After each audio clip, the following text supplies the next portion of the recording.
ছুটির দিনে বিভিন্ন পণ্যের দরদাম জানাতে এই মুহূর্তে পলাশী বাজার থেকে যুক্ত হচ্ছেন আমাদের সহকর্মী সাইমুম জান্নাত প্রভা। প্রভা, বাজার দরে কি অবস্থায় আজকে দেখতে পাচ্ছেন? রয়েছি রাজধানীর ঢাকা বিশ্ববিদ্যালয়ের পলাশী বাজারে। আমরা কিন্তু বাজার ঘুরে জানার চেষ্টা করেছি নিত্যপণ্যের দাম কেমন যাচ্ছে, এবং আমরা কিন্তু দেখেছি যে এই বাজারে ডিমের দামটা বর্তমানে ডিমের যে দাম রয়েছে ডজন প্রতি, এটার মূল্য কিন্তু একটু তুলনামূলক বিগত সপ্তাহগুলোর চেয়ে একটু কম। সেটা হচ্ছে 115 টাকা করে ডজন। সাদা এবং লাল ডিম ভেদে ডজন প্রতি 10 টাকা করে পার্থক্য রয়েছে। স্বাস্থ্যকর অল টাইম ফ্যামিলি কেক, সব সময় অল টাইম হেলদি লাইফ। এবং আমরা কিন্তু এই বাজার ঘুরে দেখতে পেয়েছি যে মাছের মধ্যে রুই মাছের দামটা কিন্তু গত সপ্তাহের চেয়ে 50 টাকা বেশি, এবং বাকি মাছগুলো বিক্রেতারা বলছেন যে গত সপ্তাহের চেয়ে কিছু কম দামেই তারা বিক্রি করছেন। যাকে আমরা এখন কথা বলবো একজন ক্রেতার সঙ্গে, আমরা জানার চেষ্টা করব যে ওনার বাজারের অভিজ্ঞতা এবং উনি আসলে বর্তমান আজকের বাজার পরিস্থিতি নিয়ে কী বলতে চান, এবং আমরা জানবো তার অভিজ্ঞতা।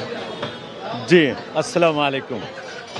আসলে দেশের অবস্থা একটু ভয়ানক রূপে চলছে, যেমন বিজনেসের পয়েন্ট, বিজনেস সবই একটু নষ্ট।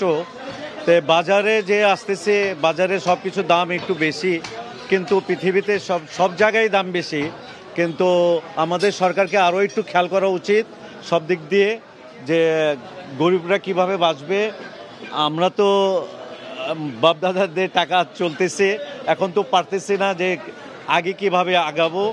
আর বিজনেসের যেটা আমি যে বিজনেস করি ফ্যাব্রিকের, তো খুবই খারাপ অবস্থা। আজকে 6 মাস যাবত বেচা কেনা খুবই খারাপ, নাই কাউরেই নাই বাংলাদেশের।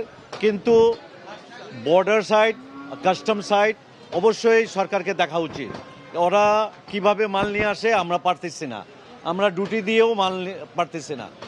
ঠিক আছে, ধন্যবাদ। ওকে। যাকে আমরা শুনছিলাম একজন বিক্রেতার কথা, উনি বলছিলেন যে বাজারে সবজির দাম এবং অন্যান্য কিছু কিন্তু একটু বাড়তি। এবং এছাড়াও আমরা অন্য বিক্রেতা এবং ক্রেতাদের সঙ্গে কথা বলে জানতে পেরেছি যে এই সপ্তাহে